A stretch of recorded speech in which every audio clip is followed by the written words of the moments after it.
Hello and welcome back to the Chatter Cave podcast, where we usually talk media in the form of reviews or topical-based discussions. I'm your host, Drinking Thomas Hughes, and I'm glad this is my last recording of today because this is my sixth recording of the day. Jesus Christ. I've done 3 gaming recordings by myself, and I did 2 reviews with Alex, so this is my fucking final recording of the day. And it's a doozy because obviously this is the Golden Cave Awards. The Golden Cave. It's the Golden Cave. Bend over, Connor, show him your Golden Cave. Oh, mine's not golden, mine's muddy. Ah, full of sludge water.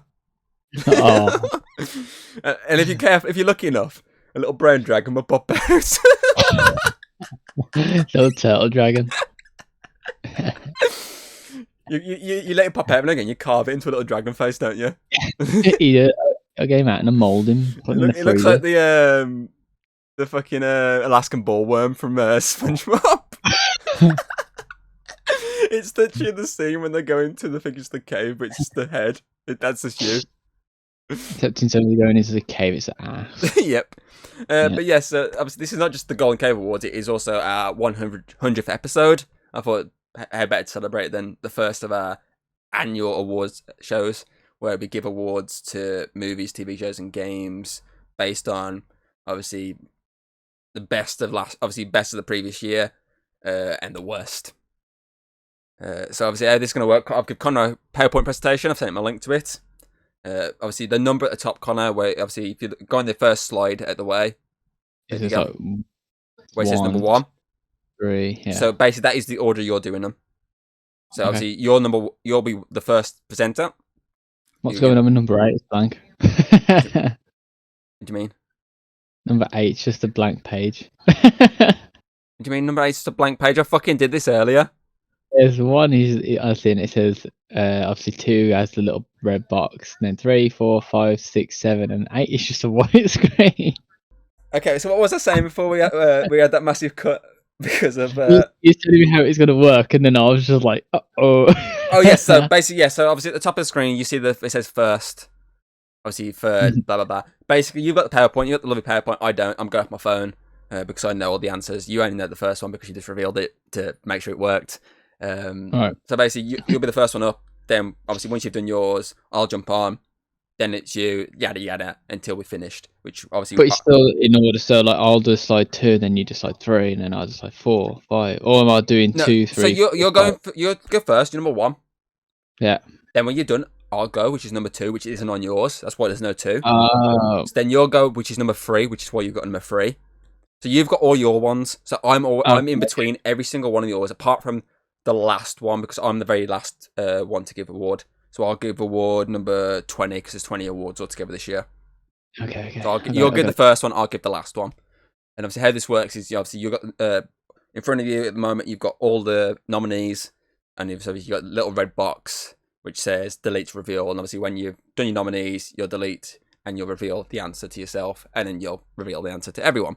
Obviously I don't need that because A, I've got all the answers on my phone currently, and B, I know I'm all anyway because I was the holder of the obviously the form that basically had all the nominees on. Cheating, that's what. No, I'm the one who created the whole idea. It's my concept, so of course I'm going to fucking know everything. It would be cool if it didn't. If obviously I passed it on to someone else to handle and they gave me the exact same thing I gave you, that would have been pretty cool.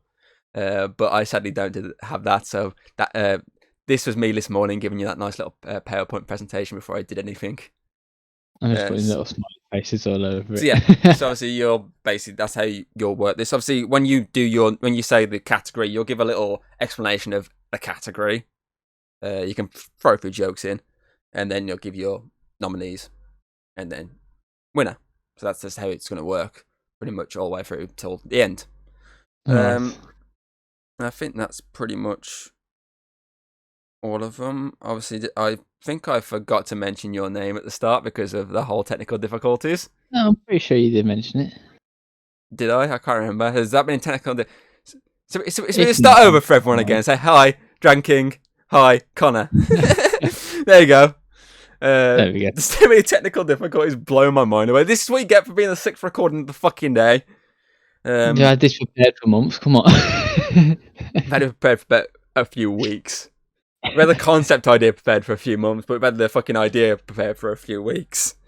But yeah, so obviously I'll put the nominees out on like Instagram and that, and obviously if people put stuff forward, then we'd add it to the tally.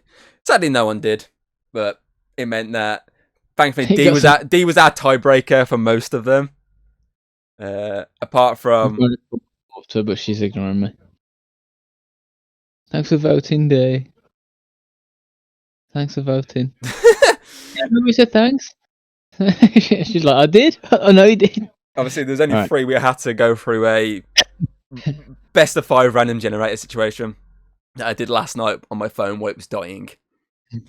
So I gave it a fair shot. I gave it a first to 5 won, and two of them were like very fucking blatantly obvious. Like, no matter how many times I did it, it was this answer. One of them was very close. I will say one of them was very close. So yeah, obviously we did this each year, more than likely, just because it's an episode idea and it's our way of, getting the group to, and hopefully more people to sort of have our own little voting on preferred media of the year. Hopefully by episode 1000 we can have one person contribute from outside of the group. We did. It was called the random school tool wheel. It was like school tools. Coming in clutch, man. Right, anyway, so yes, we're going to get straight into this. Connor, take us away with the first category, son. Right, first category is best co-op / multiplayer game of 2023. Number 1, we've got Lethal Company. Number 2, we've got A Day Out. You don't have to say the numbers. That's just how. Literally, all you need to do is say the title of obviously the award, which is best co-op multiplayer game of 2023. Explain what you mean by that, and then just list them without saying the numbers. How can it best co-op games you played again? Go on, start again. Go on. I'll give you a redo. Hello.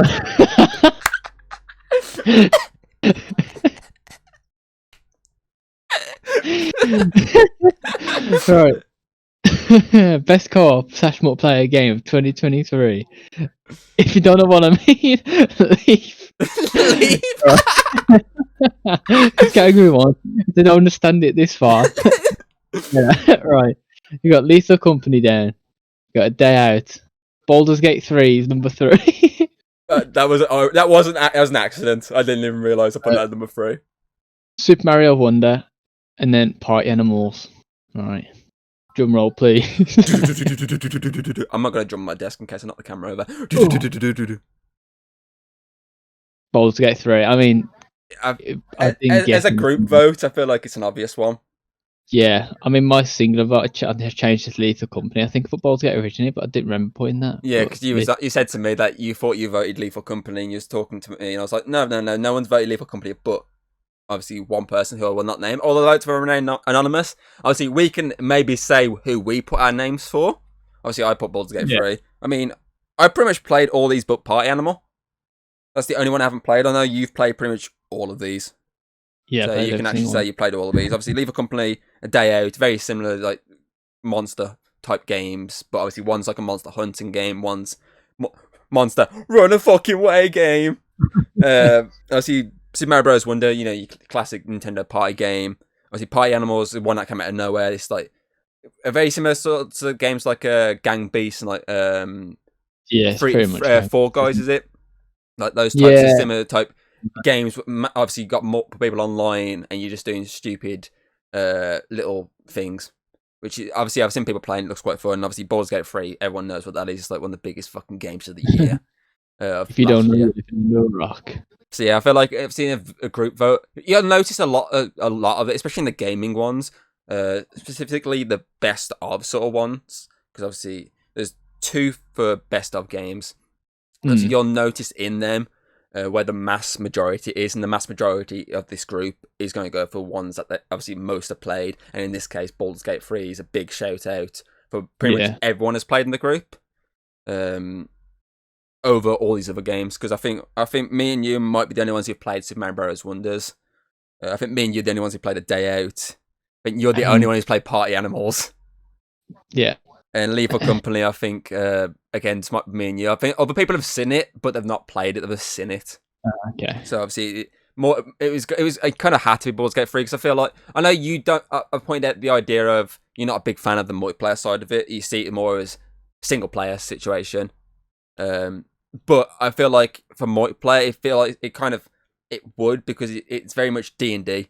It's D&D without the hassle of getting everyone around the table. It's without the hassle of trying to create character sheets and shit like that. You can do it all digitally. It's literally a digital D&D. Story's there, you just follow it. So I feel like if you're obviously a big D&D fan, it's one of those games that if you've got a group of people, you're more than likely going to jump on together. If you've got a group of people that have the same time schedule, it's really good. Yeah. But we don't. I think I played one game with 4 people, that was it. And that was one session.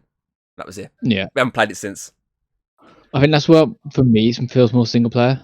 Just the fact it's hard to get everyone. Yeah, I agree on that. You'd be up there. I agree on that, but I definitely feel like out of all of them, it's obviously, I know Live Company was a big thing, especially back end of this last year. Everyone was playing it, fucking loads of shorts on it, like loads of videos on it. It's crazy how much content people got out of it, and I can understand why that, for me, probably would have been definitely high up as a second choice. Either that or, to be fair, I haven't really played Mario multiplayer, so it'd more than likely be either Lethal Company. Yeah. More than likely would be Lethal Company. So I can understand why it'd be that high up, but I just feel like Baldur's Gate would just tip it, just for a lot of the things. If you can get the group, yeah, if you can get the group, is number one. So I can understand why. So yeah, well done, Baldur's Gate 3. You picked up the first ever Golden Cave award. I feel like next year we should try and actually like make a Golden Cave. Oh my god! Just trying to make like a paper mache. Mindset there. I was literally going to say we should get like a paper mache of one. I mean, last time we did the awards was like 2020 on the old podcast, which has a lot of audio issues in terms of the awards show because I fucked up heavily in editing. That's fine. I just used like an award. I got a football trophy. That was my. Well, that was it. A massive like. That was all I used. So in boxes, was that one? At one point, yeah, you walked off in your boxer shorts. Yes, I do remember that one. But yeah, obviously, maybe next year we can get an actual cave, like an actual like paper mache situation. I mean, my mom's good at paper mache. I might turn around to her and say, "Can you try and make this?" Just get a plastic cup and spray paint it gold. Put it on a little stick. Stick a dragon on the side with like a little sticker. Oh, but yeah, obviously, there's a few. Obviously, this is our base one, so there's a lot of stuff will probably change next year. We'll probably look at actually getting more people to do like we did the first time round. Anyway, category 2 is me, which is best TV show of 2023. Of course, this to get nominated for this award, you'd have to be like something that stood out the most in terms of TV. You can popularity, how well you did audience-wise, like viewership, and just how much of a great TV show you are, essentially. So nominees for this are Attack on Titan: The Final Season, parts 3 and 4. Obviously, I merged them into one because, you know, it's one big kind of like TV special. The Last of Us Series 1, What We Do in the Shadows Series 5, Only Murders in the Building Series 3, and One Piece Series 1. And the winner is...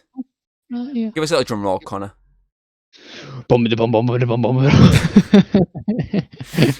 Attack on Titan: The Final Season, parts 3 and 4. I mean, this one... That was a crowd, by the way, that was close until D. I will say D swayed the vote on this one.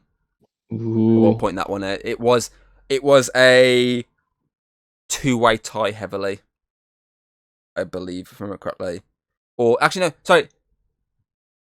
I think this one was always one ahead. So it was obviously, I think Hayden's the only one who voted against neither of these two. Obviously, 2 of these ones. So I won't say the one that was close, but there was one definitely the closest. And obviously, I know the 2 people who voted for that one.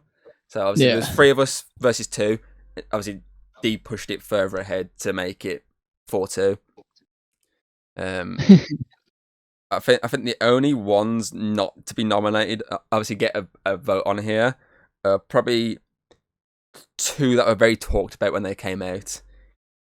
I was just want to say which ones. That's just between me and Connor. Yeah. Because no point bringing up losers here because all the others lost. No point bringing up which ones lost the most. Yeah. Anyway, so you're up next. Right, I've just looked at the next category I've got, and right, and then the last name on this list is the reason why I know you've given me this category because I got a single clue how I'm pronouncing that. Right. Yeah, 100%. I want to say this before we do this one. I was going through the this obviously for the say the category type, and I'll explain to people the way I. It's best performance actress. So the way I worked around this time, instead of doing 3 categories, one for movies, one for TV, one for gaming, I crammed it all into one category. So there's 2 from movies got nominated, 2 from TV, and 2 from video games. I know in both categories there is one that has appeared in both movies and either TV or gaming. So that's obviously there's kind of a double nomination there. And obviously I went through couldn't figure out. It was either going to be another Baldur's Gate 3 fucking nomination or someone else. And I just thought of putting this name in because this person was in like 3 things last year. And I saw the name, I was like, I can't pronounce this name. Connor's definitely not going to pronounce this name, so I'm going to do it and give Connor this category. So Connor, give us our nominees for the best actress. Sophia Di Martino, I think that's how you pronounce that one, from Loki. Selena Gomez, Only Murders in the Building. Margot Robbie in Barbie. Hailee Steinfeld. I was going to say Steinfeld then. I accidentally put on my Instagram post, I put Stonefield. Across the Spider-Man Across Spider-Verse. Jennifer English from Baldur's Gate, and then. Why did I say it's so Asian? What's this one? Shorey Agdashlu. Shorey Agdashlu. There you go. From Assassin's Creed Mirage and Renfield. I'm gonna play that one again. Shorey Agdashlu. She's got a very recognisable voice when you hear her voice. But when you put it in, it automatically tries to come through as Chinese to English. She's not even Chinese. She's. But then it says translated from Arabic as well, so maybe. There you go. That makes sense. That one. There you go. I would never have got that right. Right, who's your winner then? The winner is Hailee Steinfeld. Thank you for not the other one winning because okay. See, obviously that one. I threw her nominee in. Obviously, she's been in like 3 different things last year. She was literally in 2 games and a film. Yeah. She was literally in Assassin's Creed Mirage, Renfield, and she was also in the Expanse Telltale game. She's that little DLC that's like takes like less than an hour. Oh yeah.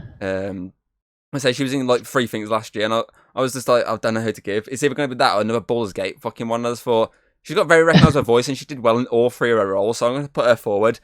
And I know Connor's going to struggle with her name. Thank you. So I thought it'd be quite hilarious to put that one in. But yeah, obviously, this one was one of the ones we had to break between a tie because it was a 2-way tie. I think one person did vote for a separate one, but mostly. Hold on, there's 2 of me, you. I was trying to remember. There's 8. No. Yeah, I think this is a 3 either side. And obviously Dee never helped us with this one. Thankfully, she didn't make it worse. I was worried though when obviously we got Dee to vote that she was just gonna fucking make it worse and make a lot more ties. But she actually solved a lot. Apart from this one, this was definitely one she didn't solve. So this was the wheel of fate. But I will say, the wheel of fate was very neck and neck. It was literally like every single time it was fucking. It came down to the wire. Both came to 4v4. It was one final spin, and she obviously picked up the win on the final spin. So yeah. Okay, so we've done a few best of. It's time to get to the worst of 2023. So obviously I got the worst movies of Hang on. Did you miss one? No. How many got? This is number 4. I did actress. Yeah, you did co-op. I did TV. You did actress. No, it's worst movie. I thought there'd be actor next. No, a bit further ahead. No, I haven't done that straight away. I did it in random orders. I didn't really pick an order. Just kind of just randomed it. Worst movie of 2023. I feel like any of the ones nominated for this could easily pick up worst movie. But this was like, it wasn't even a competition. I think there's only one vote that went for anything but the movie that won it in the end, and that was Dee's vote. So it went from a massive blue pie chart to just Pac-Man eating a little tiny bit of red cheese. Okay, so the nominees are Win the Pooh, Blood and Honey, Ape vs. Mecha Ape, The Black Demon, The Flood, and Insidious, The Red Door.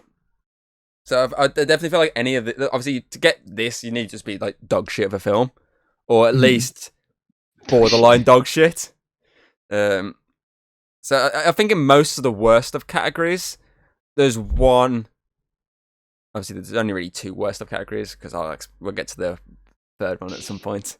There's at least one that is kind of in there. It's not as bad as the rest of them that's in the list, but it just wasn't good, and there's nothing else that really could have gone on the list. So it's just like it had to be the sacrificial lamb to join the cause.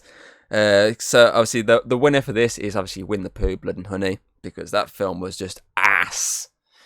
I'm hoping the sequel's going to be some improvement, because I mean there's a bit more budget in it, and the fact that they actually look like actual animals now, not just people in masks.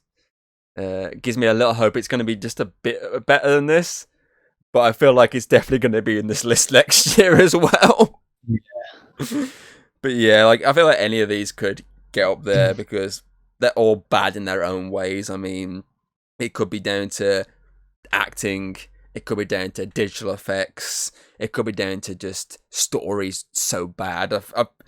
Majority of these have a really bad story. I think the only one in here that has decent enough acting is probably the Insidious one, but that's because that would probably be the one that actually has more budget and you'd expect to have decent acting. But most of them have pretty bad acting, pretty bad effects, and just wank stories. So yeah, kind of go on. Next category is a big one for me, which is best animated series.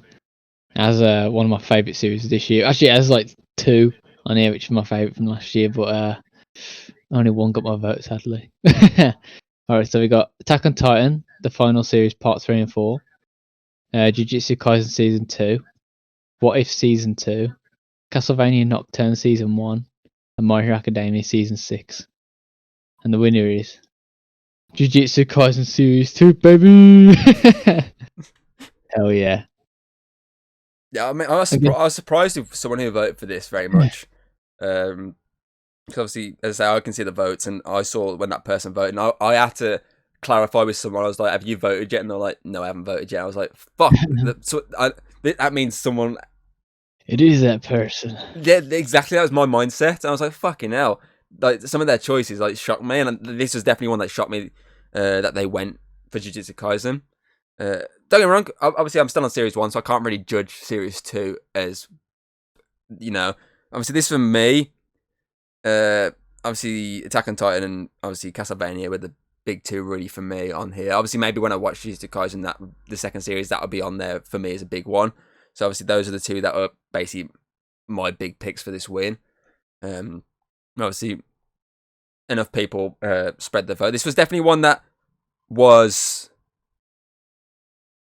split originally, then it went one ahead, and I'm pretty certain de-solidified the victory on this one. It's very much solidified with that last vote.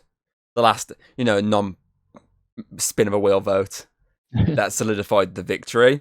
But as it came, I will say, What If did come very close to winning this one.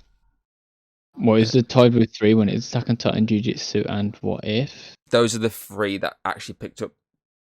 Yeah, some votes. Obviously, I think Attack on Titan got 1. That was me. Everyone else went between the other ones. But yeah, I was torn Attack on Titan and Jujutsu, but like here's a question for you. Obviously, because I know Demon Slayer wasn't on there this year because obviously I feel like we're both obviously what we've seen of the current series, it wasn't as good as the previous series. What would have been even tighter if Entertainment District came out this year? Obviously, I would have picked Jujutsu Kaisen still. Would you? If it's still on this year. Oh, the Entertainment District. Because I know you fucking love that district. I love the Entertainment District. I think the final fight was well animated, but Jujutsu Kaisen there's just a lot more that goes on. I can't really explain without ruining it, but you have to watch. When you watch, you're like, okay, I kind of know where he's coming from on this. Okay. So this is the category you was asking me for, Connor. I gave it a little break and put it further. So best performance by an actor is my category next. Obviously, very similar to the actress one. 2 from movies, 2 from TV, 2 from video games. And it was, I think both categories in most of them are very difficult to actually pick nominees for because there's so many that could have been picked for this. So it was very hard to narrow down just 6. I mean, I could have had like a fucking list of 20 people. That's how like difficult it was for performances last year. So the nominees are Pedro Pascal for The Last of Us and The Mandalorian, Tom Hiddleston from Loki, Ryan Gosling from Barbie, Shameik Moore from Spider-Man Across the Spider-Verse, Yuri Lowenthal from Marvel's Spider-Man 2, and Neil Newbon from Baldur's Gate 3. And the winner is... I wonder who it is. It's Neil Newbon. Baldur's Gate 3. I wouldn't have guessed that one. What was the voting on that? It's got to be like majority, right? I think You it was. I went Pedro Pascal. Oh, did you? I went Pedro Pascal on this one. I think someone did vote for Yuri. So obviously there was 1 vote apiece on those ones. Most of the votes were tied between Tom Hiddleston and obviously Neil Newbon. It was a very tight one between those ones. I think the last human vote was the decider. I think off the top of my head. I could be wrong. It might have actually been very. I'm not going to go into the stats on fucking someone who voted what here or there, but I know it was between those 2 with the heavy 2 candidates on this one. Did you say humans? That mean there's robots voting? The wheels, the machine. The machine! Oh, my voice, I can't do that. This is my sick record, I can't do a voice like that. The best thing, you had to do it and your mic peaked and cut out, so all I got was face here. But yeah, I feel like, I mean, he picked the award up in most award shows last year. I mean, he won the Game of the Year. I know he won Best Supporting at the Golden Joystick. So again, this is the case of every one of us has played Baldur's Gate 3. So obviously it is, especially when you look at some of the names on here, so you can look at them and go, okay, I could see some of these going for it. I would say it's definitely a surprise winner over some of these. But obviously he put a good performance in, so well done. Go on, your category, so I can have a drink now before I kill my throat. One of my favourite categories, which is worst video game of 2023. The description of this is game equals shit. That should be. That was how we decided who's nominated. Yeah. Could I wipe my ass with this game? I'm number 1 again. Oh, sorry. Could I wipe my ass with this game? The disc is stuck up my ass. Lord of the Rings Gollum, Skull Island, Rise of Kong, The Walking Dead Destinies. Is that what it is? Destinies, yeah? Yes, I believe it's Destinies. The Day Before, and Redfall.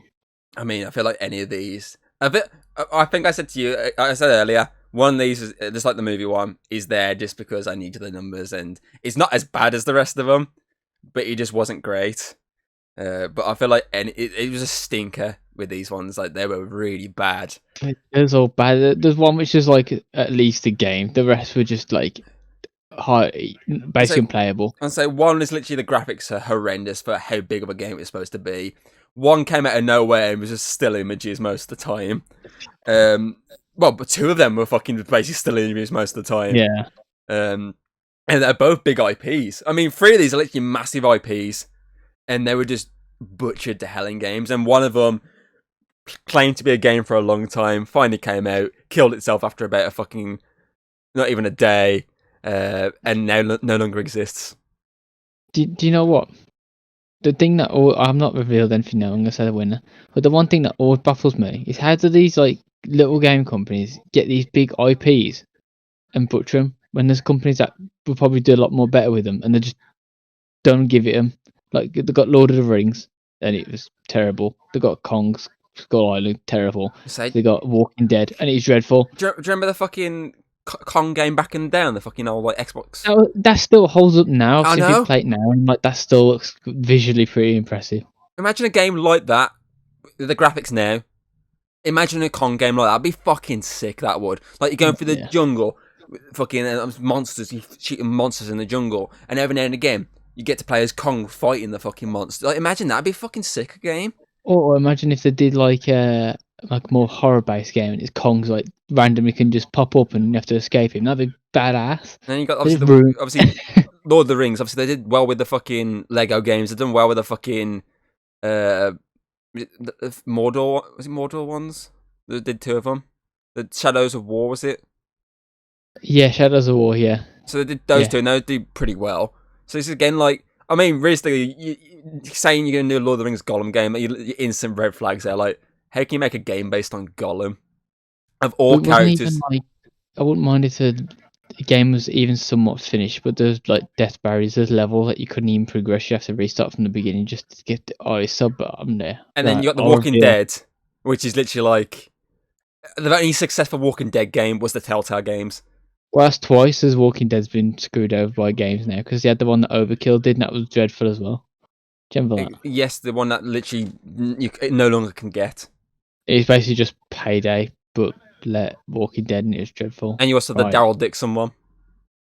Are we going for the winner then? Yeah, go on, give us the winner. Well, winner/loser. Exactly. I feel like any of these, we literally give the award to all of these. I think Redfall's the only exception. Like at least they've actually fixed at least the game. At least they've actually gone and tried to fix a game, not delete it from existence or just ignored it. Go on. No, the winner is Skull Island, Rise of Kong. And I can give my reasoning for voting for this one over the rest. Right, The Walking Dead, I didn't really care for. I think everyone already knew after the studio released some other stuff that it was going to be dreadful anyway. Lord of the Rings was bad, but at least it was somewhat playable. And then there is the Kongs. The still image at the foot. It's just that one still image. It's so bad. And the first time I saw it, I thought it was like a joke. And then when I actually saw someone play through the whole game and that was in there, I was like, yeah, it's got to get a vote. It's just, I can't believe that. I will state, everything got voted for but Redfall. That's the only one that didn't get a vote. That just shows that it, compared to the rest, it's not as bad. Yeah, Redfall was bad, but it's more disappointing than bad, I feel. But I was more let down by it than upset, and like, this was tied between Gollum and Skull Island all the way to the end. Obviously, and then obviously a single vote went both Walking Dead's way and a day before. So a day before is technically the most failed game because it's not even a thing anymore. But even that come out and was bad. It's technically more playable than some of these other games, like the Walking Dead. And still looked a little bit better than some of these other games. 100% looks a lot better than some of these games, and I know it's like asset flips, but goddamn. Alright, that's a long category, that one. Yeah, there's a lot to talk about when it comes to that. I mean, we could literally do an entire episode just talking about fucking these dog shit games. But let's go for a more fun category now. My category next is best musical moment from a movie, TV show, or video game. So for this, it has to be, it doesn't obviously necessarily have to be a musical movie or game or whatever. It just has to be a moment that just breaks out into song and dance. That can be out of nowhere. It needs to be something like that to get recognition for this category. So the nominees for this are I'm Just Ken from Barbie, Spice Up Your Life from the Doctor Who 60th anniversary specials, Peaches from the Super Mario Bros. Movie, Herald of Darkness from Alan Wake 2, and this is Hayden's idea to throw this one in, I'm Just Pete from SNL. It's literally just the same as the I'm Just Ken one, but she thought it'd be funny to throw them both in. So yeah, these are like, I think all of these are really fun moments in their own ways. Obviously, I'm Just Ken's just like a random moment where he get to shine the light on Ryan Gosling just singing about wanting to be, Ken. That's just quite funny, and it's all done over the top of a battle, but it's like a really comical battle. It's not even like an actual war. It's just like men pretend to fight each other, but not actually fighting each other. It's like stupid and hilarious at the same time. Obviously, Spice Up Your Life is just out of nowhere. Neil Patrick Harris fucking dancing his way through, killing people. Obviously, Peaches, again, it's just Jack Black fucking busting out the piano randomly, fucking talking about how he wants to bang Peach in Mario. Then you got Herald of Darkness, which obviously I don't think we've fully seen where it places him heavily in the game yet, but we've seen the dance moves, we've seen the tunes. It definitely deserves to fucking a nod up here. And then you got I'm Just Pete, which is obviously just parrying the I'm Just Ken moment, but with obviously Pete Davidson, and it is pretty damn funny. So yeah, okay, then the winner is Herald of Darkness from Alan Wake 2. Yeah. Okay, that one had to win. It's just the best one. This was a swayed vote, I'm going to say. I imagine that not everyone would have voted for this one. No, but just me and you, I will say. It was just me and you. Hell yeah. But this was a fight between Doctor Who, between Mario, and between Alan Wake 2. This was a fight for the death between all them. And it was swayed by the final human vote. I feel like all these could have won it in their own ways for being like really good songs, real catchy songs, or just in general being funny where they're placed in their show or movie or game. Like, they're good, but I feel like we can both agree Herald of Darkness is a fucking rocking tune. So it was. I still listen to it now. Exactly. Just a good song. That and the fucking dancing at the Game Awards was hilarious. It was so good to watch. So yeah, come on, Connor. Next one. Next category for me is Best Animated Movie. We've got Spider-Man Across the Spider-Verse, Teenage Mutant Ninja Turtle Mutant Mayhem, Super Mario Brothers movie, Elemental, Puss in Boots, The Last Wish. Right, any comments for? Obviously, reveal? Puss in Boots is on here because it came out in 2023 for us in the UK, or else it would have been off the list. It would have been something else in there, but because it didn't get released until February, that is why it is on the ranking for 2023 for us in the UK. Obviously, US viewers, it would be 2022 movie, but because of we are English boys here. Get out. Very similar to that new Zac Efron film, The Iron Claw. Its release date for us is February, which means it could be on this list next year for us. Whereas again, Americans, it'd be the current year. Right. I think that, I mean, some decent entries on here that have pivotal moments, either box office wise or review wise, or I feel like I know what you voted for. Or surprisingly, coming out of nowhere after having a really bad start. I mean, Elemental had a really bad start at the box office, and then somehow actually made a profit, which was pretty good. And it did well on Disney Plus, I might add. So yeah. Yeah, that's just kids watching that. Right. And D watched it once, I think. You watched Elemental, didn't you? What did you think of it? At a scale of 1 No, to she 10? didn't watch Elemental. She just thought you were mental. I am mental. She watched my tapes with that. What did you give it out of 10? 4. They didn't enjoy it, but it is a kids' film, I guess. No, I mean, alright, I'm revealing who won. Super Mario the movie won, which I've never watched, so I couldn't judge it. I literally voted for the only thing that I had watched, which is the Teenage Mutant Ninja Turtle film. What did you vote for? Out of curiosity, Spider-Man. I thought you would have done Spider-Man. Yeah. It So was is it was everyone a else- tough one because I do like Puss in Boots, and I do like Turtles. I mean, you saw my review on that on this channel. It was definitely between those three heavily for me. For me, I don't think Mario or Elemental stand a light in any of these like three movies. Like these are three very similar animated movies that I felt like deserved it the most. But of course, we have three Nintendo fuckboys. Yeah. Sorry, two that's Nintendo fuckboys and a Nintendo fuck them. So that's what when I thought, I was like, if no one's watched like the rest and they've just seen like Super Mario, I'd probably just go for that. So That's pretty much, I think, what it was. I think this one, I will state, the couples stuck together, I will add. So you and Dee stuck together with your voting, and Hayden and I stuck together on our voting. And then the three that want to just have this weird love triangle stuck with their ones as well. the jerk off crew. watched them all. From what I've seen, I think I would have probably voted Puss in Boots. To be fair, I do like the animation style, but also I do like Spider-Man Across Spider-Verse. Like the first one was one of my favorite animated films of all time, so I probably would like the second one, but I haven't watched it. So I just went for the one I had watched, which I think is fair. I can't judge off what I've seen. Exactly. You can only judge off what you've watched properly. You can't, obviously, if you haven't watched any of them, then you kind of do have to judge it in that sense. But if you have watched one, you kind of have to judge off that rather than just, I've seen something from this, that looks really good, it's got to be that one. Even though I've seen this entire movie, it's got to be this one that I've literally only seen like 5 minutes of, if that. But obviously, that's I get what you're saying. I do understand what you're saying. Right then, category number 10, we're halfway there. And this one's a big one, Connor. Go on then. Best podcast of 2023. So, for this, it needs to be something that is hilarious, something that's factual, something that stands out above the rest. If you say the first one, I'll say the next one. Do you want to do it like that? So we rotate. So I'll be number 1, you'll be number 2, I'll be number 3, you'll be number 4, I'll be number 5. So I do 1 and 3 and 5, you do 2 and 4. Yeah. I feel it's something that has to stand out. That's why these nominees were perfect for this. I can't give a straight face.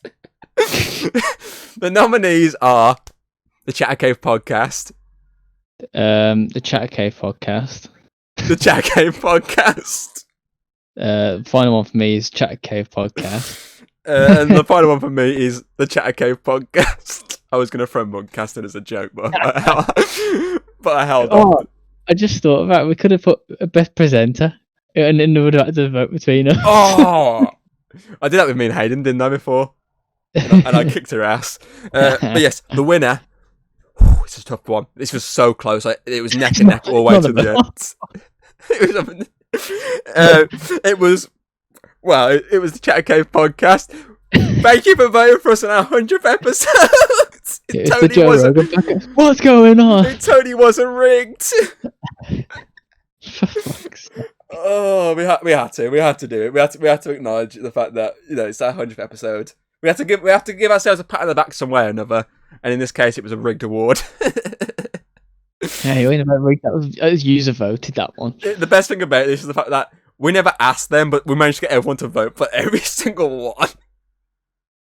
It's a shame though, because I didn't use the bot vote to correct the vote, so it literally ended with 2 of them just ending on 2 votes apiece, and the rest all getting 1.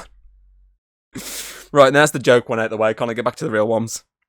This is probably the biggest one of our list, personally, I think, which is best video game of 2023. It's probably the most related. We already know the winner. I think it's the most biggest one in terms of, especially us as a podcast. Obviously, yeah. I know. Obviously, I do a lot of movie ones solo, but in terms of what we do, a lot talking wise, we do talk heavily on video games a lot of times. So, yeah, I agree. It's probably probably is the biggest one on here. All right, we got Spider-Man 2, Baldur's Gate 3, Resident Evil 4, Super Mario Bros. Wonder, and Hi-Fi Rush. We didn't include Zelda on here. I noticed. Because none of us we haven't played it. None of us. There's no one in it. Obviously, I feel like if one of us had played it, I probably would have threw it in there. I feel like that's how I work this, is if at least one person had played it, I'd throw it in there. none of us have really, apart from us, slagging off Nintendo. None of us have really spoken about Zelda heavily because we haven't really bothered to pick it up or play it or look into it heavily, apart from what we've seen on trailers, probably. So I feel like, obviously, Spider-Man 2, I've spoke about heavily. I've played. I'm talking to you heavily about it. Obviously, Baldur's Gate 3, I feel we've all played it. Maybe not Craig, but all of us. Resident Evil 4, me and you, we both played it. Obviously, Super Mario Bros. Wonder, again, both played it. Hi-Fi Rush, both played it. So obviously, Lethal Company could have easily been on here. I could have easily threw that in as one. But I feel like Hi-Fi Rush deserved some acknowledgement. That's why that was kind of like a last thrown in there. I feel like Alan Wake 2 could easily be on here if we'd actually played it. That's why, again, it's not on here. Right, I'm going to reveal the winner. I think we're all going to know what the winner is. I'm going to reveal it anyway. Hi-Fi. No, Baldur's Gate. Again, it's the same thing as the first one. I said the co-op multiplayer one. Being a group voted one, it's always going to be the one that most have acknowledged at some point. And it's a group full of nerds as well. Yeah, a group full of nerds that love D&D. So it makes sense that would pick it up. I said this was an easy win. There's only 2 people that didn't vote for this. Obviously, I was one of them, I will say, because obviously I'm... No, you voted Spider-Man. Because I did my top 10. Yeah, I obviously did my top 10, and I felt like it'd be a bit weird jumping back to Baldur's Gate after literally only a week or so ago being like, Spider-Man 2 is my number 1 game. At the moment... To be fair, if we got rid of Baldur's Gate 2, I would have gone Resident Evil 4. So, that would be the interesting thing. If I got rid of that and put in something else, what would actually have won it? Because I can't see them voting for Resident Evil 4, personally. So maybe Mario. I think if we would have got rid of Baldur's Gate, it would have been between Spider-Man and Mario. Yeah, I'm guessing. But then it might have been a tie because I don't know if obviously Hayden would have gone for Spider-Man with you, and then I think she probably would have. But if I'm looking at this list, if there's no Baldur's Gate 3, I think she might have because she did see enough of it. Probably to and the rest would have gone Wonder. I'm guessing this honestly would have probably been a best animated movie situation again. Me and Hayden being Spider-Man. You and D being the one that you both know, and then them 3 sucking off and wanking off Nintendo. But no, yeah.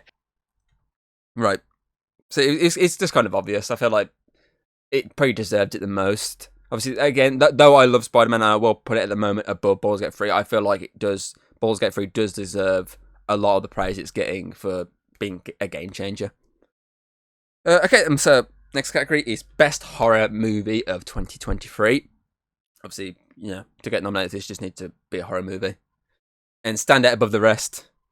And surprisingly, there is a January release on here, which is very unusual for horror, because January usually sucks ass for horror. I mean, that Night Swing's come out recently and has done ass. Anyway, so the nominees are...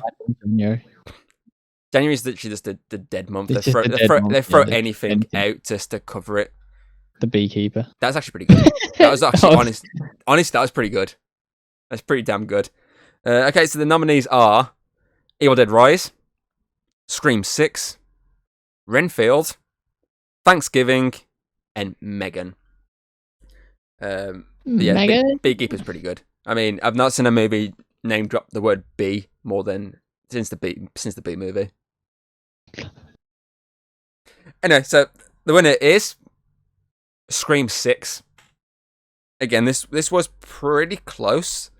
And I think D made sure the vote was further ahead. I will say the final human vote was further ahead than anything. Out of curiosity, which one did you go for again? I'm for Scream. I think it's the only one that I actually saw stuff from, and I was like, okay, so it is probably one of the biggest ones on the list, and it's iconic, I guess. So I just went for that one.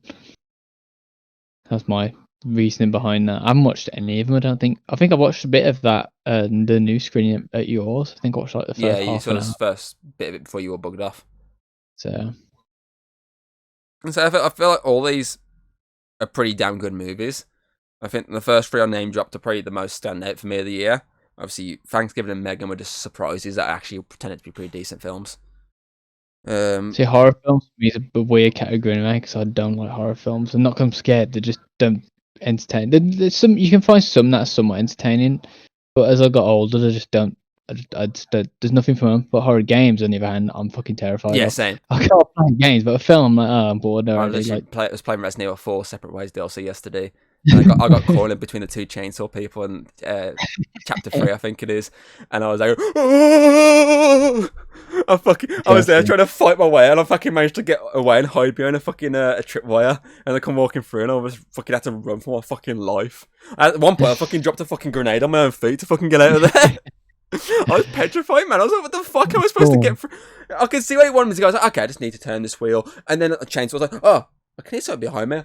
Chainsaw! Fuck me, I agree with that. Horror movies don't scare me, but I love horror movies. But horror games scare me. And that's why I can't play them very often. So I can't play Alien Isolation. Yep, same. I think we had this conversation before. Yeah. Come on, here's your joke category now. I've literally written some dialogue for you on it. We've got worst TV show 2023. We've got Velma. And then we got Velma. No, we've only got Velma. I think I didn't see anything really. I've seen obviously clips from it and people talking about it. And I know it was really bad. But that was literally it. Everyone just said bad stuff about it. I didn't hear any positives from it at all. It's the reason why obviously it's Velma, that's one, because it's the only thing on the list. Is there anything that obviously I personally seen stuff about and been like, that's awful. Like, yeah, I know people slagged off Secret Invasion, like that's like one of the worst like Marvel rated projects in a while. But I didn't drastically hate it.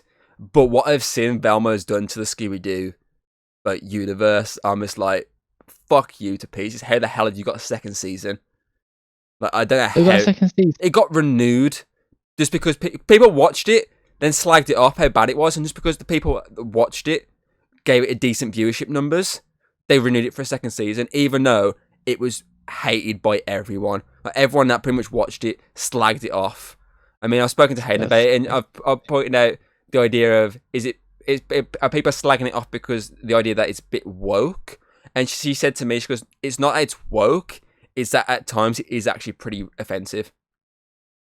Just crap. It's just apparently that's what it is. It's quite offensive. Like Scooby-Doo.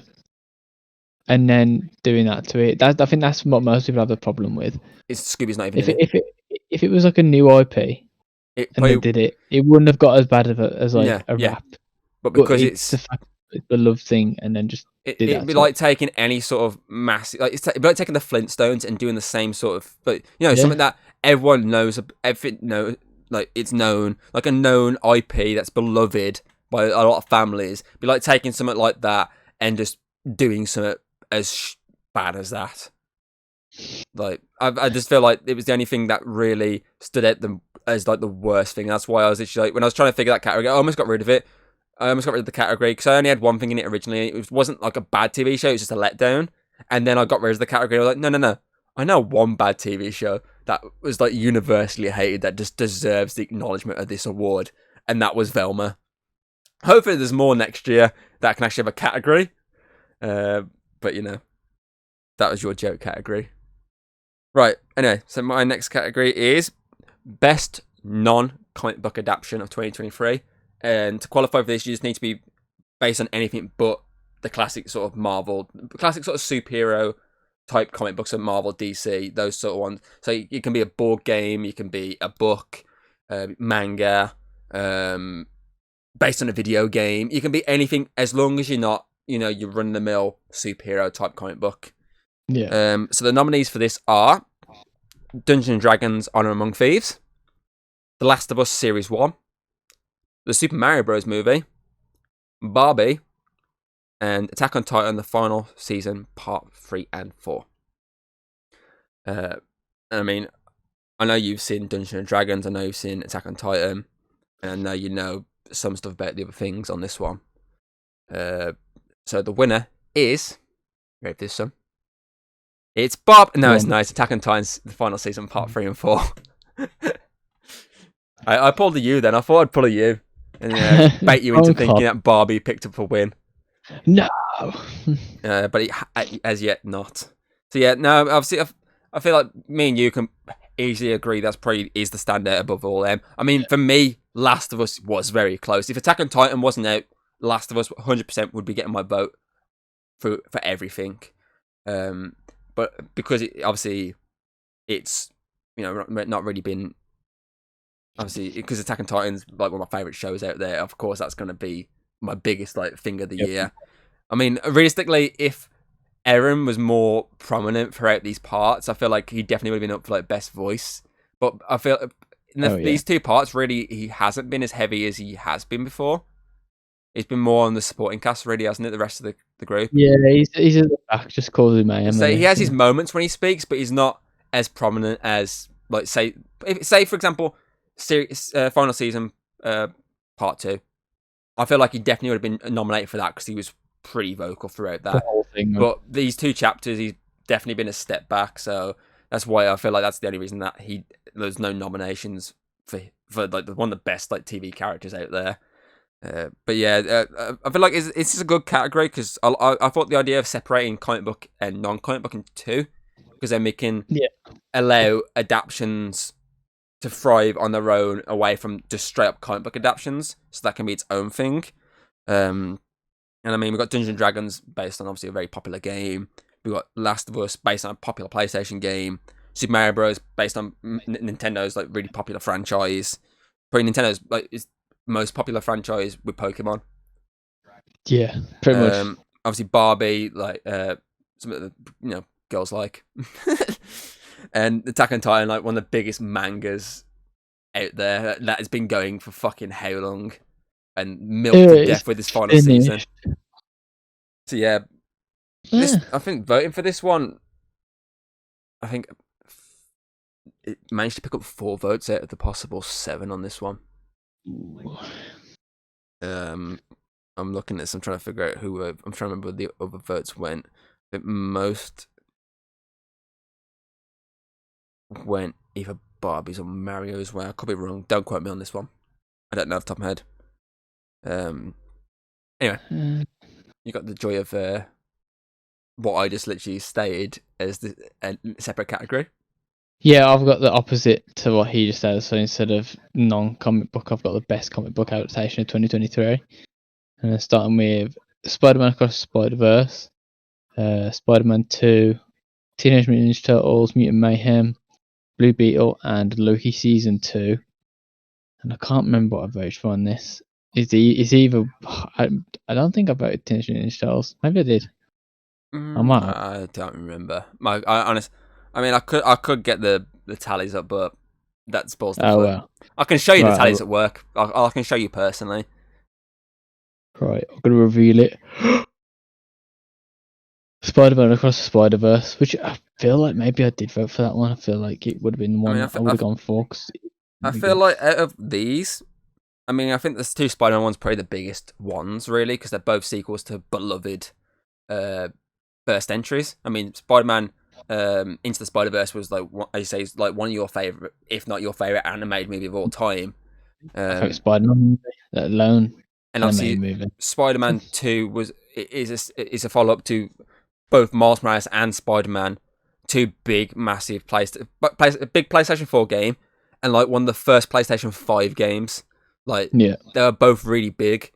And I mean, the first Spider-Man got a remaster on PS5 to update it and put all the DLC in one place. Like, they're 2 really big properties that got nominated for obviously Game Awards, got nominated for Oscars, like stuff like that. Obviously, Turtles is the first, obviously, of a new breed of Turtles movies and a Turtles franchise, because they're doing TV shows based on it as well. Obviously, Blue Beetle is the first, another unique DC character that obviously isn't just Superman and Batman being redone fucking a million times. Like, it's another unique one, like, say, Shazam, Aquaman, or Wonder Woman, like ones that haven't been done as often. And Blue Beetle really has only been done, I think, an episode of Smallville, and then mostly animated. So it's the first time a live action adaptation, and obviously it had like the guy that everyone loves from Cobra Kai. So it was pretty good.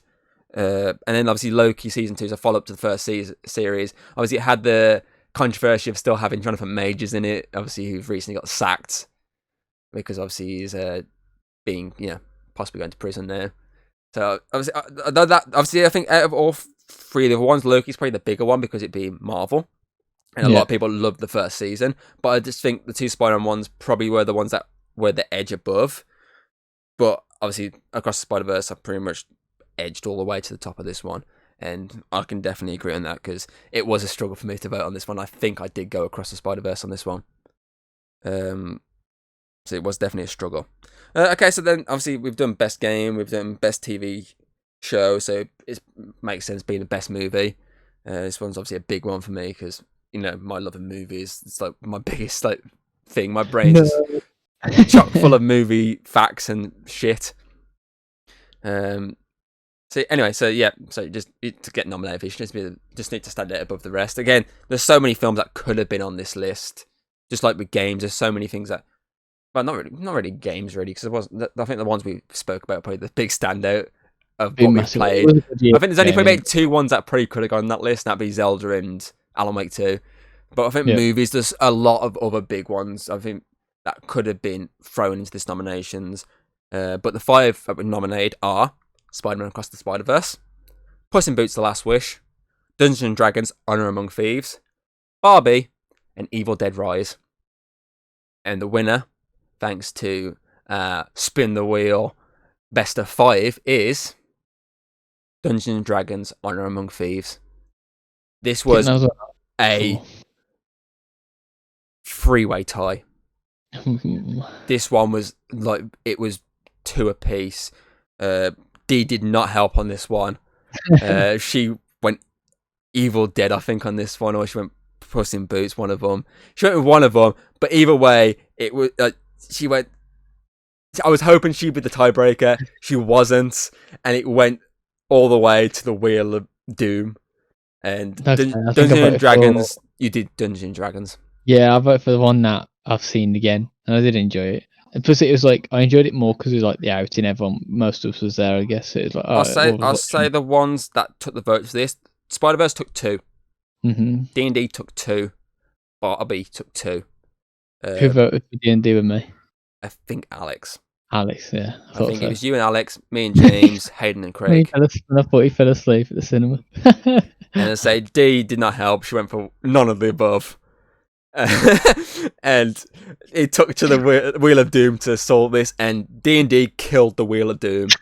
It was every time I spun it, it was practically D&D. I think I could have spun it about 10 more times, and it just kept going D&D, D&D, D&D.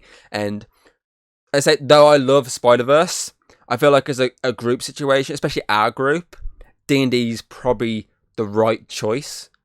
Because, as I said, just like Baldur's Gate 3, very D&D.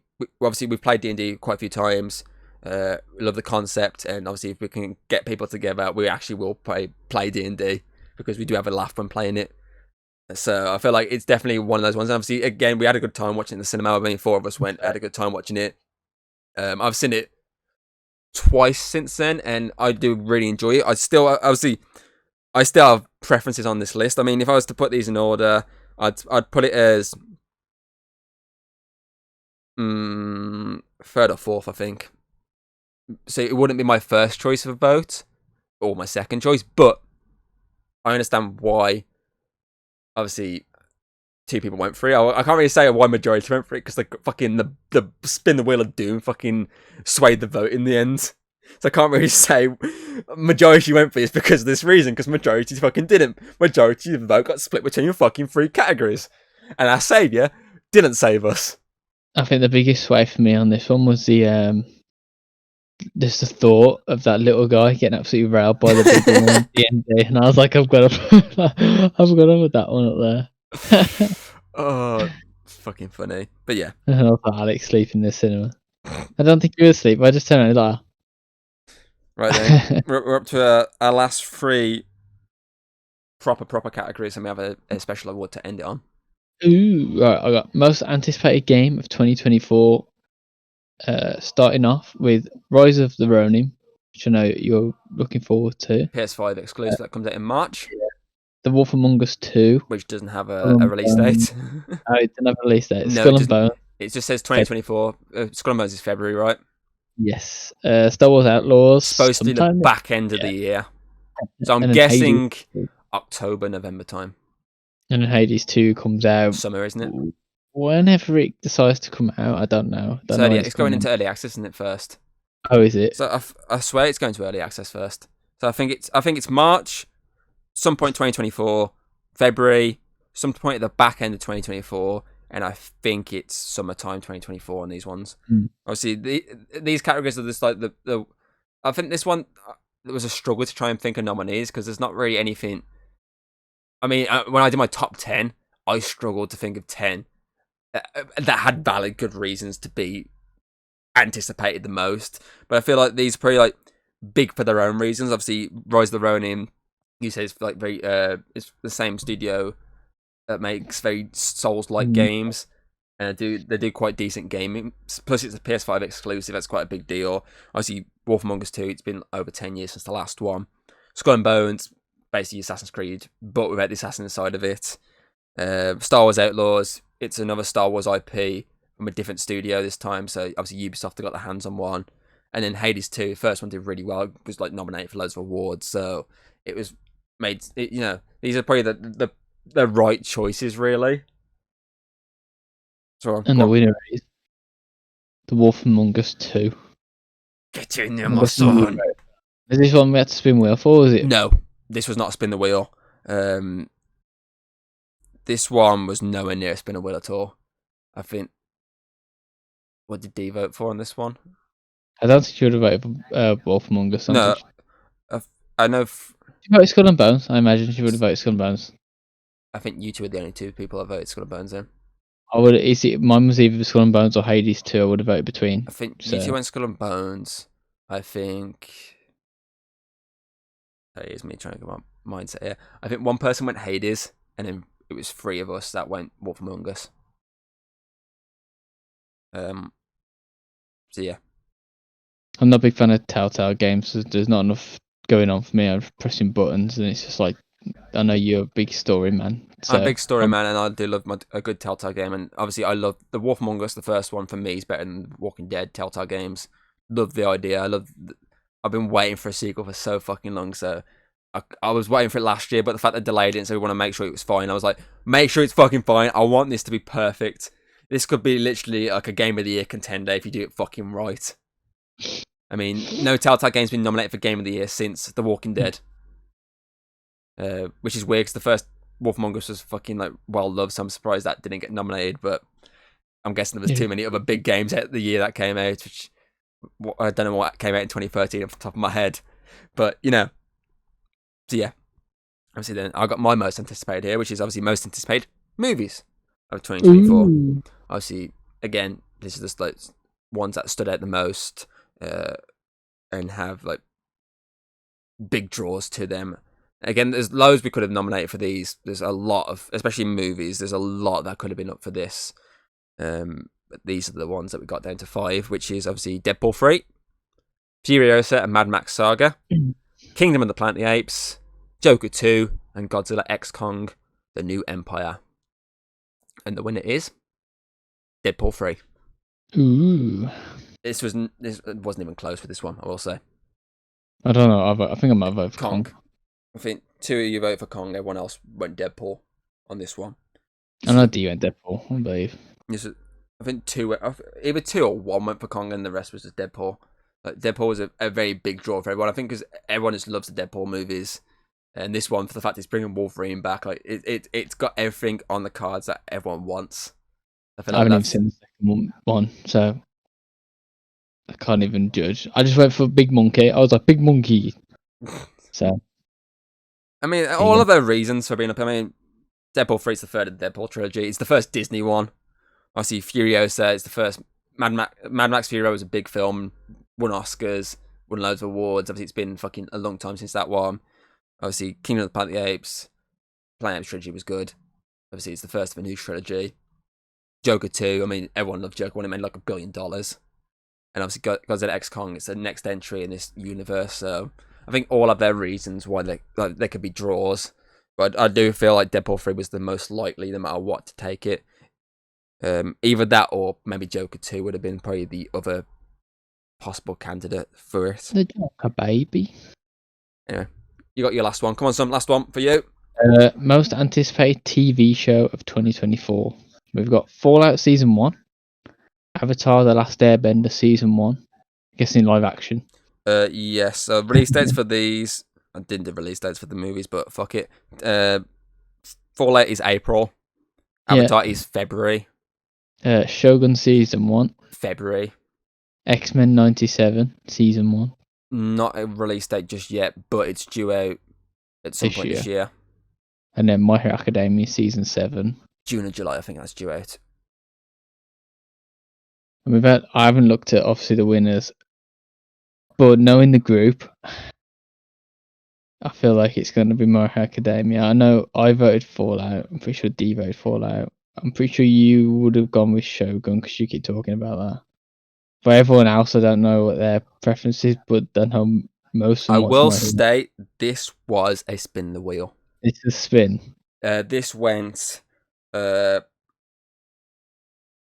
two ways on the three big choices. So it's one of the things of like whatever the reveal is. What's happened to your camera? What? The camera's gone really weird for some reason. Oh, hang on. Thank you. I thought it was just me for a second. Then I was switching the other screen on to make sure it wasn't just me. Yes, this took the spin the wheel to solve the situation, and again, just like the other spin the wheel, this was like not even like a neck and neck most of the time. It was like a constant victory. Right, so it is. Damn, it didn't delete. It is My Hero Academia Season 7. Disappointed, man, on Fallout. I know you was tied between Fallout and Shogun. I was very tied between Fallout and Shogun. I mean, I love the look of Fallout, but Shogun has just surprised me of how good it looks. Like, I'm a big Japanese like samurai type fan, and it just fucking blew me away. I just stumbled across it randomly. I'm like, this looks really good. This does. I found it as like a really old TV show. It's based on. Like, it's based on a book which was adapted into like a really like an 80s or 70s like TV show. I was like, oh, that's quite interesting. I found that out while talking about it. I was like, oh shit, I didn't know that. So yeah, this obviously I say 2 went Fallout, 2 went Shogun, 2 went My Hero. If I can, I will state obviously if it was you and D went Fallout, myself and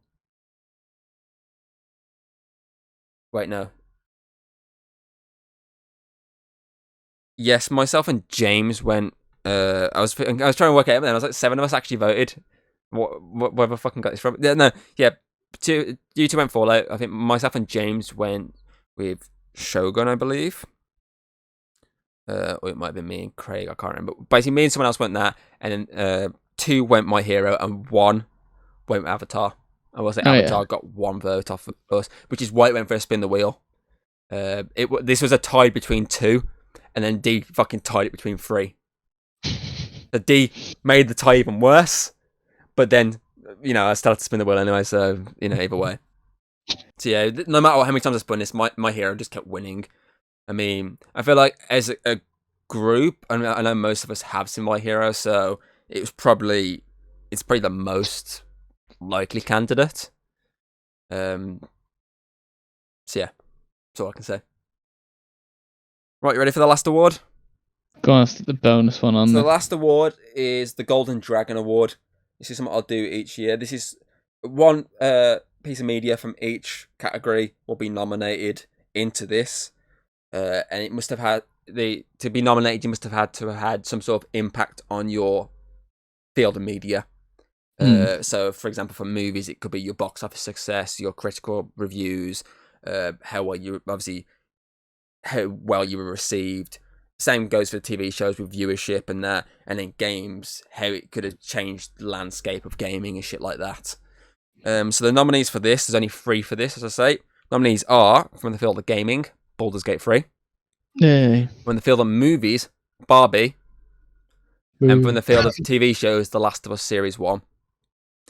Obviously, I'll point out the reasons why these are nominated. Baldur's Gate 3 obviously changed. We've explained this many times. It's changed the game so much with the gaming community. So that is easily why that is up there. It's impactful. It came out of nowhere. It just blew everyone away.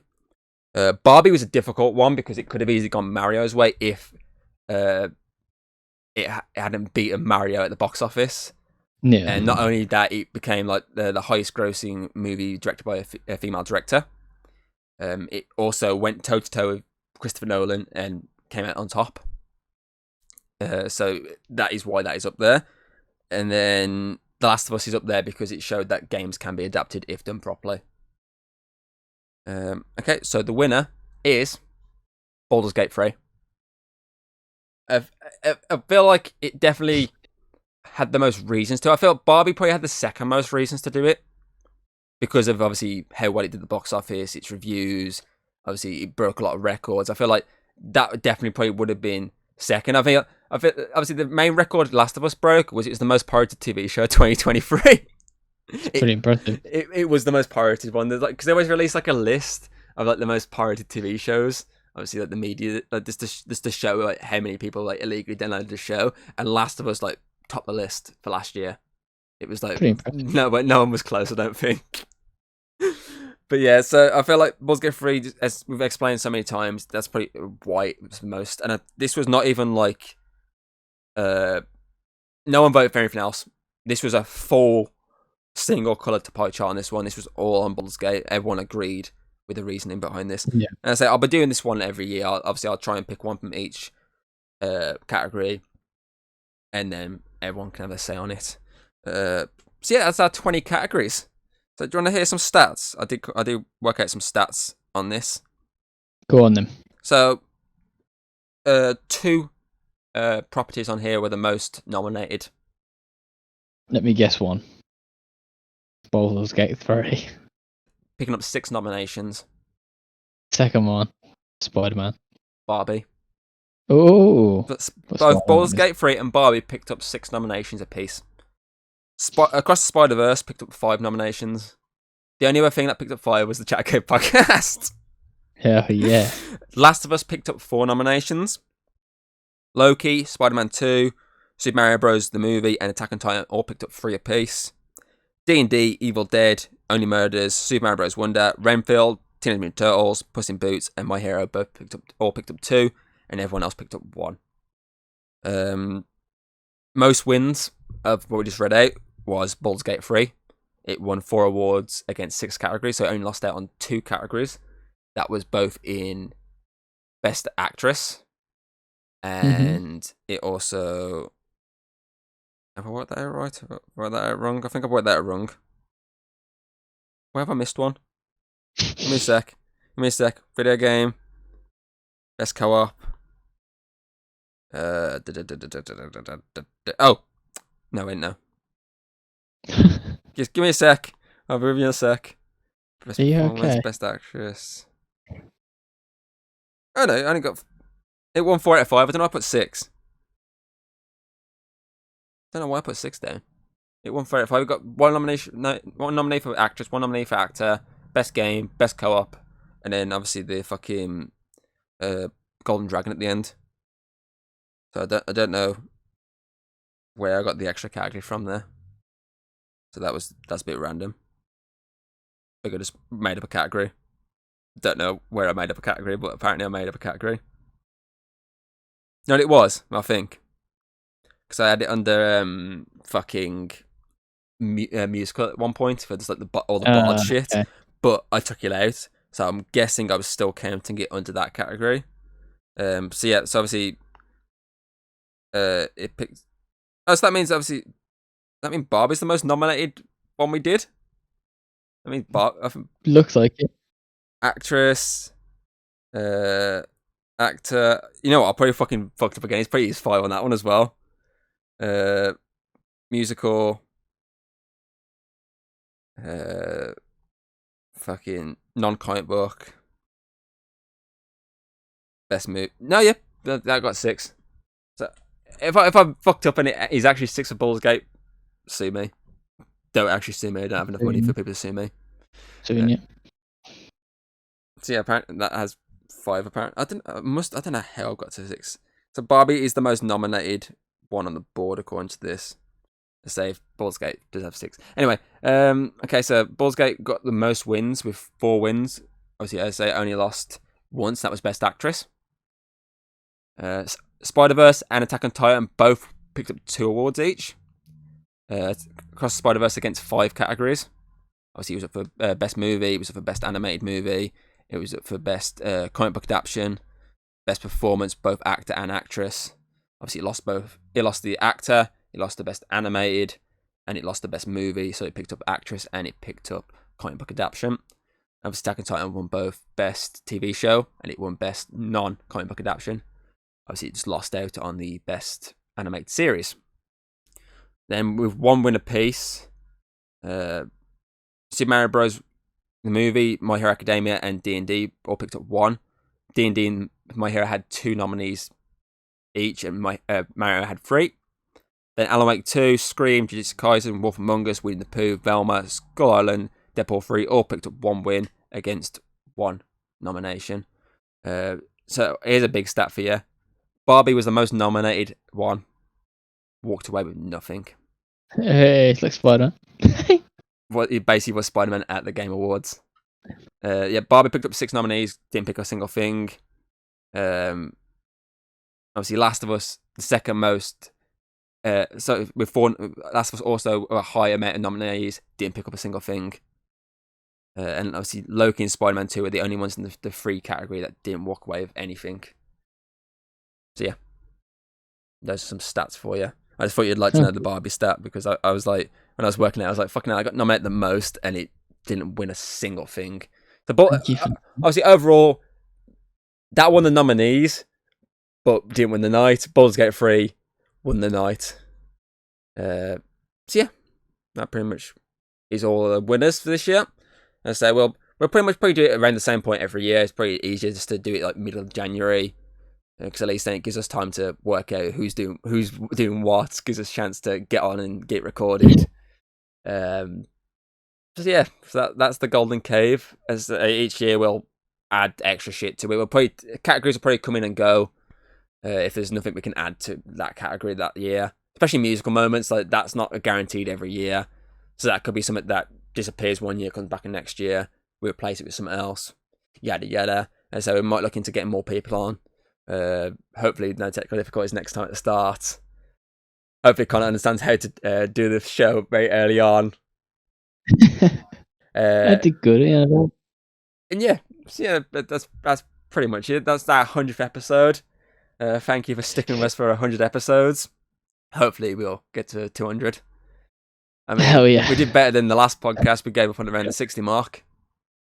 So we beat that by a fucking good chunk. I mean, you're nowhere near the fucking 100th mark per episode count, Connor. You're currently sitting at 41 episodes. Yeah, so I'm here. You're 9 episodes off 50. You're also 4 episodes off Drawing with Hayden. So you stick around for 5 more episodes and you'll beat Hayden. Oh yeah. I'm just a sad bastard that's been here since day 1. Right. Anyway, that is it. Obviously, you can check out the podcast on Spotify, Apple Podcast, Audible, Amazon Music, etc., etc. You can check out the video on YouTube.